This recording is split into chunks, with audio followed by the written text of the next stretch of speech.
Hey, hope you're having an amazing day. My name is Jimmy Fung. I'm the founder of a lead generation agency called SalesWay.io. And in today's video, I'm going to be walking you through over a live consulting call that I recently had with one of my clients talking about service delivery and how to make sure that you are getting results for your clients from your point of view, right? And in this video, it's not going to be a very specific step by step, as in write this, write that, click this button, click that button. It's more so a video talking more about the strategies and the overall way that you want to approach it, the overall way of thinking. And here are the things that I've learned after running my own lead generation agency for the last year and a half, working with 50 plus clients, generating them over $2.5 million in additional revenue, sending over 1 million plus cold emails and booking thousands of sales calls. So hope you find this video valuable. If you do, make sure you drop me a like, make sure you drop me a subscribe, and hope you find this video valuable, and I'll see you in the next one. How much money would you say that you have made or you're on track to make so far? I would say I'm at two was the first one, and then the second one was 1,000 up, and then 750 on the first lead, 750 on the second lead, 750 on the third lead. So they were kind of like, look, I'm willing to pay you, up front, but you don't have any case studies, but I'll make it worth your while. If you can get me leads, I'll pay extra. And then after that fourth lead, it'll be 250. So kind of a good deal if I can generate some leads for them. So, but yeah, I mean, the next couple guys, I'm going to start doing 2,500. It's probably like, I'm going to start upping that limit just because, maybe even 3 grand. I don't know. I'm just going to throw out some higher numbers. But I would say this month, my goal is to hit 6K. I would say that would be like in my first month, that'd be pretty sweet. So I think it's possible. I think I got a couple more calls I'm cranking on. So we'll get there. So now that we're on this side of it, just want to get some tips from you, man, on how you've seen, like, where have you seen the best results? I mean, obviously it's probably the same formula, at least on the back end on how you set this stuff up, which I've been doing. My clients that at least the first one, his emails are warming up. I've gone through, the whole stage of buying the domains and getting everything set up. So that's good. But now we're moving on to the outreach part. And so that's kind of where I'm at. I just wanted to talk to you a little bit about your best tips for retention and how you've seen, like, now getting them leads, recruiters leads. If you had any tips on that side, just on how you do your outreach, or what converts the best. Do you have them shoot a video? Should I just make a deck, like a sales deck? All these things. So it's kind of where I'm at. That's awesome, man. So I think when it comes to retention, there's a couple of different things. I think it's nuanced because so the way it is I think it's very dependent when it comes to outbound prospecting. So whether that is cold emailing, which is obviously what we're doing, or whether it's cold calling or cold DMs or even ads, whatever the specific channel is. Yeah. It's very offer dependent. And what that means is it's kind of like if no one wants it, like no matter what I wouldn't say no matter what you do, but 80% of the success is, does someone want what you have? And I think part of what makes lead gen as a service relatively simple, or relatively, I don't want to say easy, but you get what I'm trying to say, right? So in demand is because business owners see the correlation. So what I've realized is when it comes to working with clients, it's a lot of your success is attributed to your client's business. Meaning, if I love that. Yeah. end up working with a client and their business is just not the best, it's built on a foundation of sand, you sending them cold emails is not gonna, it's not a miracle, right? Like I love that. Like, we're not magicians, right? Like, we can't. So actually, I've had 2 clients who wanted to get on a call, and I didn't tell you about these calls, but I actually, one of them, I just said, look, man, I actually told him what he needs to do, just straight up. I gave him free advice. I said, look, you're not ready for this. At the end of you need to fix your digital presence. Your website is terrible. I said it in nicer words, but I said, look, man, you have to step that up. That's your digital handshake. And if it's not ready, like, I'm not a magician. I can't just magically if I send you people and they go to your website, they're not going to take you seriously, right? And so you're not going to be able to convert. And he actually really appreciated that. He was like, man, no one's ever said that to me before. And I gave him some free resource. I said, go here, fix this up. You could do this in about 2 weeks if you really wanted to, and fix your website up. So actually, he was like, let's get on a call, man, in a month from now. So I just scheduled it just for shits and giggles, I guess. But I would agree. I would say these first 2 clients I have, really good websites, like really good. I would say even niches. One guy's in tech, so he's in SaaS, which is, maybe that's not the greatest. They're struggling right now, but at the same time, he has a wider Rolodex, and he has 20 years in He has 20 years working on the other side of it, which is kind of like my career. I have about 10 years working in biz dev and apparel, and then I became an apparel recruiter. And it's just like what we talked about. Experience has been really, it's key to my success in recruiting as well. Because when I talk to people, they're like, oh, he understands apparel brands. He's not just Yeah. like a random guy. So he has that factor, and his website is super clean, super clean. And so I like that about him. And the second candidate or the second client, same thing. They have a reputation, been around for 15 years, good website. They both carry themselves well on the call. And I'm like, okay, these guys can do well. So is that kind of what you're saying? Like they have to have that, they need that presence, right? Or they need that. Like, I think it would be ideal. Okay, so I think cold emails work best if you are working with a business that is already seeing success Mhm, and have a very specific need, something to do with cold emails, right? mhm. And what we're doing is amplifying the success. And I think in that same way, it's the same with clients. It's not necessarily the strategies, it's the client's business. If their business is kind of shit, for lack of better words, right? Yeah, yeah. On the come down, on the failure rate, sending cold emails might help them to a degree, but it's not going to magically make them double the size of their business or solve all the issues, right? And I think that's the biggest thing. And I think when you're in the beginning, because you don't have case studies, you don't necessarily have that luxury of choosing the best clients, right? That's just a given, right? Because obviously Yeah.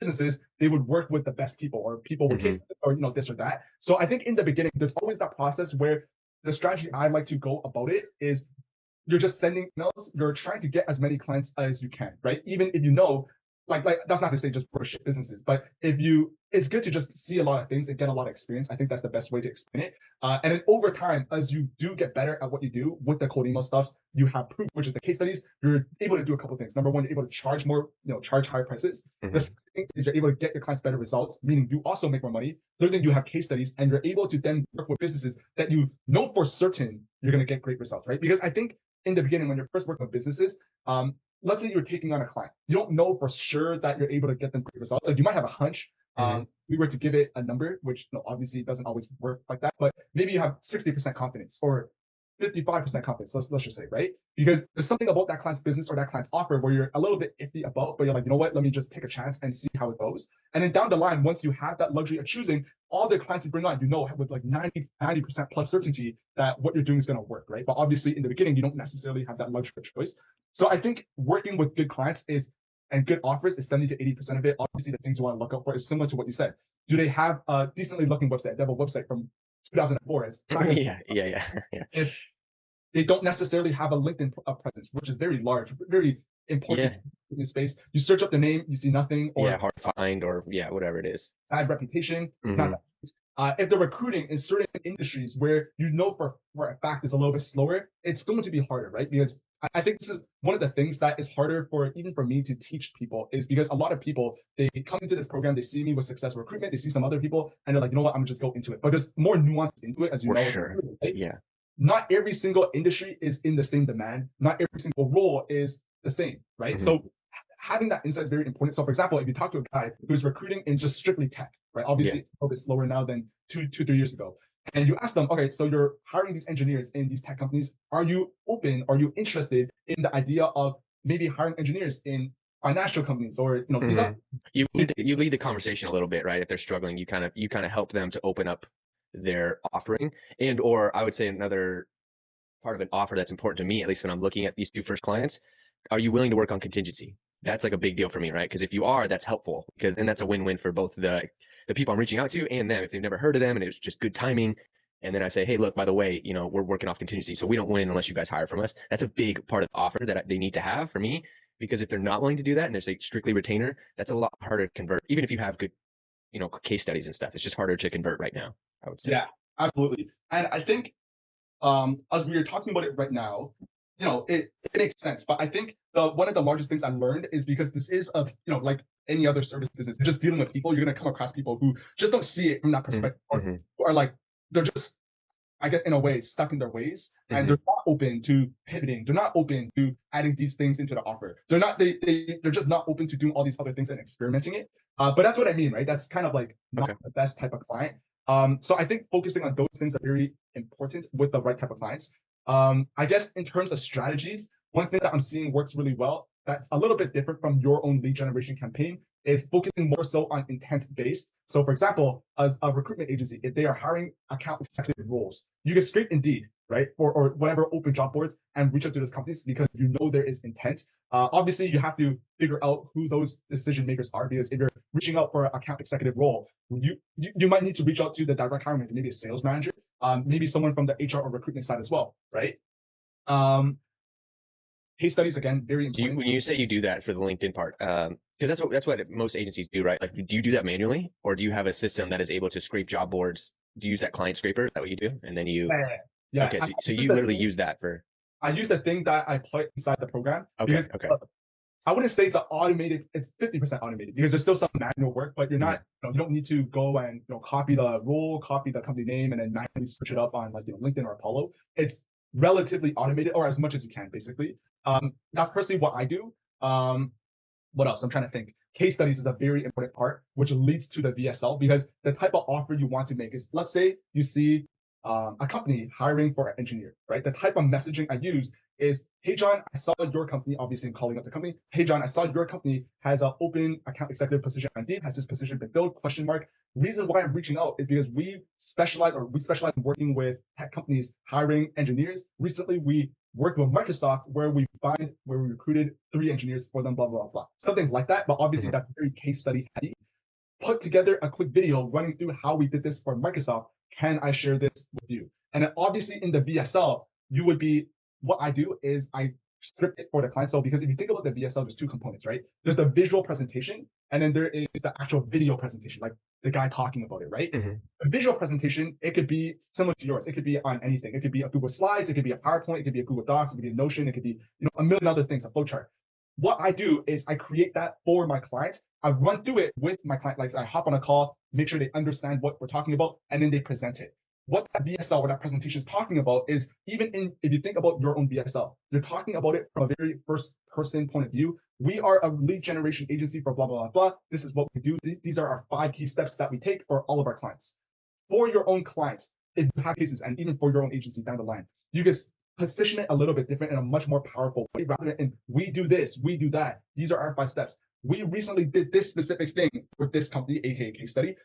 For us to do this, the very first thing that we did was, before working with us, this company, our clients struggled with boom, boom, boom, boom, pain point, pain point, pain point, pain point.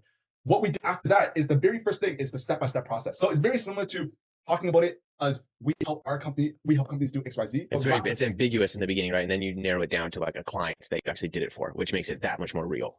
Yeah, exactly. So for example, another way to explain it is, even in this consulting program, if I was to start again without any case studies, I'd say something along the lines of, we help people looking to build a business, build a lead generation agency. The first thing we do is we pick a niche and then we craft an offer. Let's say you are my case study, right? I'd say something along the lines of, I help regular people build a lead generation agency. Recently, we worked with Jordan, who was a recruiter, to build his lead generation agency. The first thing we did for Jordan was we helped him identify his niche. His niche was recruitment agencies.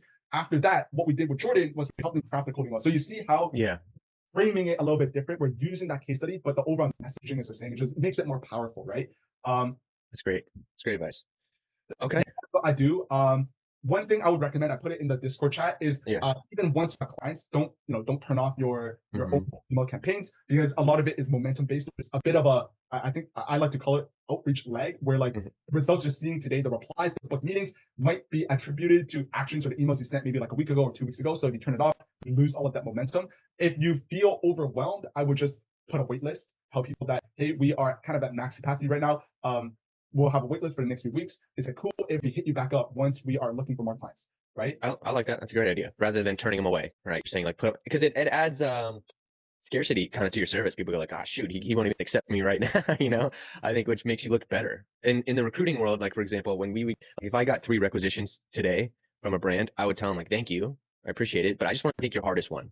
Give me the most difficult role and let me perform on that, and then I will take on the other 2. And I think that creates, at least for us, when we do that, people go like, oh shoot, most recruiters are just like, yes, give me all 3. Like this guy actually like halted the process a little bit. I don't know. I think that works. Bingo. And I think a large aspect of it is similar to what you mentioned, right? A lot of these guys, like these guys they're not stupid, right? Like the sales call that you generate with them, like to sell your own service, that's not the very first sales call they've ever taken. They probably spoke with 20 plus other. Yeah, both of them said that. Like, I get these all the time, and they're like the second guy, Jimmy, is hilarious. I think my wife was listening downstairs, and it was like the guy hopped on the phone, and they both were like super serious, and I was like, oh, I was like right away, he's like, all right, give me the pitch, tell me what you do, and I was like, okay, and so I think I just kind of massaged him, got him warmed up, and by the end, the guy was like, you know what, Jordan, I get these calls all the time. You sound like you know what you're talking about. I like you. Let's do it. And it was just funny how like it started off very, they've taken these calls before for sure. And so it just comes down to likability. Same thing in getting hired in the real world. If they like you, there's just you have a lot better shot. I think. Absolutely, man. I think the overall idea is having that wait list. It also adds to your sales positioning, right? Because again, right, these guys, they're just used to jumping on these sales calls, listening to these people aggressively sell them high pressure strategies, this or that. So when they hear you say, oh yeah, we could probably help you, but not right now, right? Because we're full, right? In their mind, they're like, yo, this is rare, right? Maybe they've heard other people say that, but it's not as common. Right. So I think that helps as well. But yeah, man, I think the overall idea, for client service delivery, what I realized is a very important aspect of it is not necessarily the specific result you're getting. Now, obviously that's a given, right? If you are signing these clients for $2,000 and you're getting them zero, they don't even make back $1. Obviously, it's not not a good look for you. But right. I think the other thing in terms of delivering results for your clients is people will work with you because they like you. So this is a long-term thing, because what you will find is in any service, not even lead generation, if you're selling ads, you're selling, all these other things. Once business owners figure out it works and they feel like they understand it, where they feel they might not, but they feel like they understand it, they might be like, all right, it might be cheaper for us to bring it in-house. Or while they're working with you, understand that they're still getting pitched left and right every single day. They're still getting 5 to 10 cold emails every single day of people pitching all these other things, including lead generation services. And if a guy, let's say you're charging $2,000, right? You're working with them the second month in, your client, they get a cold email from another lead generation agency being like, well, we'll do this for $500, right? If they don't like you, there's literally nothing stopping you from leaving, right? And saving $1,500 in the process. But if they like you, that is a moat that other people can't replicate. So I think that's a very important part. Client communication, very important thing. Very, very, very important thing. Because one of the things I realized as well is because you're selling the service as done for you, meaning you are taking care of the entire process. In a way, they don't have to lift a finger, right? In a way. So what that means is, let's say you sign a client, you're setting up all of these email accounts. You are scraping all of these leads. You are writing all of these cold emails. You're doing all of these different things. You know that you're doing the work. You're spending hours doing it, but your client doesn't know that, right? As far as they're concerned, you collected $2,000 from them. And you haven't done shit. Yeah, you dipped out. You're chilling on a beach, right? Yeah. Like a margarita or something, right? For all they know, that's what you're doing. So it's very important to keep them in the loop. Just send them a simple message. Hey, John, we just set up 20 email accounts for you. Hey, John, we just scraped XYZ leads. Hey, John, we just did boom, boom, boom, boom, boom. And it's very important that you do that. Very simple message, nothing too crazy, just so that they know that you're actually doing the work, right? And not just cutting with the money. I think that's the those are some overall tips I would recommend for sure. Okay, I appreciate you. Makes a lot of sense. Let me just ask some randoms that they're kind of all related to this, but just stuff that I've come across. Question for you: if we have a client, let's say I'm getting him 4 to 5 leads, and he's very happy with it, and let's say we get to that place where he's like, "Whoa, I need to slow this down." Actually, is there a way to pause the emails, even on the Outlook sites, where you don't lose the whole campaign, or do you just have to bite that bullet and keep paying for the emails, and you just pause the campaign on like the smart lead level? Do you know what I'm saying?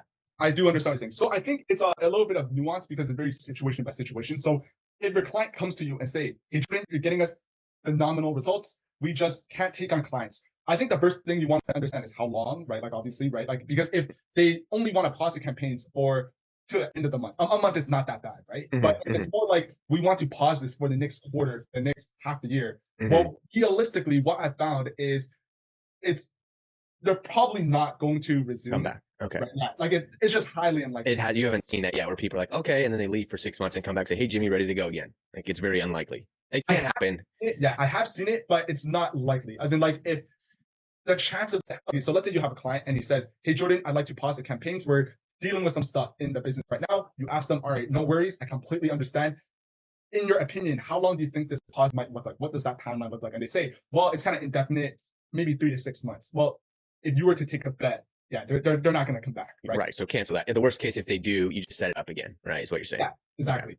Okay. However, if it's more of a, hey, Jordan, we're getting great results. You generated us, 7 calls. We have 3 job orders. We are we just don't have any more capacity right now. If we take on more clients, we have to hire more recruiters, right? And you ask them, they're like, awesome, so you're making a ton of money, right?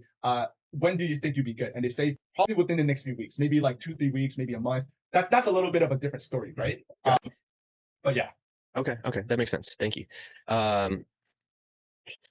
Just so if I categorize someone on Smart Leads to not interested, does it email them still? Does that? Okay, it stops emailing them. That's right. Okay. Just want to make sure. Some people are so funny; they get so upset. I'm like, you guys, so funny. Okay. Tell me. I guess we'll spend. I want to finish the call talking about Josh, the guy today, just kind of understanding a little bit more about him. It's the guy you sent in the group, the SEO guy. Just back to lead scraping. So I'm about to go into that part, and I've been doing what you said. I built a Slack channel for my first client, and I'm keeping him posted every step of the way. I say, hey, just bought the emails, and I put the emails in the Slack. Hey, dude, just finished DKIM setup. Took 3 to 4 days. Hey, dude, and he's been awesome. He's been like, this is great. Thanks, man. So he really appreciates the updates. I'm getting into the lead part, scraping. So would you say 60% you still scrape from Apollo? Like, let's say he wants to focus on tech companies. You would still go to Apollo, scrape that main list. And then the rest are you filling just by intent, like talking about like going to LinkedIn and seeing like, all right, filtering by tech jobs and doing that whole, like I've watched that video. And so I'll start doing that side, but you still plug it into Apollo at the end of the day, right? To get the emails. Yeah. Apollo or LinkedIn Sales Navigator. I actually in my own business, I use a bunch of different databases too as well. I use stuff like ZoomInfo or Clay, but obviously for the nature of what we're doing, I think database tools are actually very expensive. It's probably going to be one of your largest expenses in this business, especially maybe not right now, but down the line, when you make more money and you think about reinvesting your profits, the number one thing it's going to be database or more email accounts, right? So database tools are pretty expensive, but obviously I can't, in good ethics, be like, tell people to, when they join, hey, go and spend $6,000 a year on ZoomInfo, right? So I personally use a bunch of different databases as well, but Apollo and LinkedIn Sales Nav are really good. I think lead scraping is probably a third of the success of cold emails. I would have said higher, but then I was thinking about it, and I think deliverability is important, and the offer is also just as important. So I'd say 30% of it, because at the end of the day, if you're reaching out to just the wrong people, you're not going to get results either way. I think when it comes to recruitment, it is a little bit different, because if you're selling marketing services, you know who those decision makers are, right? You know it's a CMO, if it's a large or the founder or the CEO. I think when it comes to recruitment, because you are, let's say, hiring a software engineer, it can be hard to tell who that decision maker is, because is it the talent team? Is it the HR person? Is it the VP of the discipline, whatever it is, right? I agree. So you kind of target a little more broader on that. Rather like when I reached out for recruitment agencies, I'm targeting presidents, CEOs of recruitment brands, VP. I hit the high level. You're saying it's a little more broad with the reach out here as far as the titles and who those decision makers are. Okay. Exactly, right? Because you wouldn't know who those decision makers are. Or I think another example would be, let's say you, again, back to example of engineering roles, but this time you're hiring for enterprise level companies where there are literally thousands of employees. It's going to be the manager position, right? Engineering manager, or whatever that position is. There might be hundreds of those engineering managers inside a company like Microsoft or IBM or Apple or whatever, right? So that, I think, is the part of what's challenging about recruitment. But I think every single niche has its own individual nuances. But I think that's the biggest thing for sure. Okay. Yeah, we'll give this a go. Obviously, if I have some questions as I'm cruising along, I might ping you. But yeah, that makes sense. Like I think it's kind of good too, because now that whenever there are, because my business, we talk to a lot of people every single day, and we aren't able to work with everyone, and I think it is very. I like being able to just feed some of these leads. Yeah, that's a cool thing that you can do for your group. That you can say, look, you can even talk about that on your YouTube, right? Like, hey, I even give, you join the group and I'm giving people clients. So it's a cool little. Yeah, exactly, man. Exactly. Like it. All right, brother. Well, I appreciate you, man. I know we got a call at 8 a.m. I'm gonna try to join this call here, this team's call, 20 minutes. So I appreciate you, Jimmy. Thank you very much, man.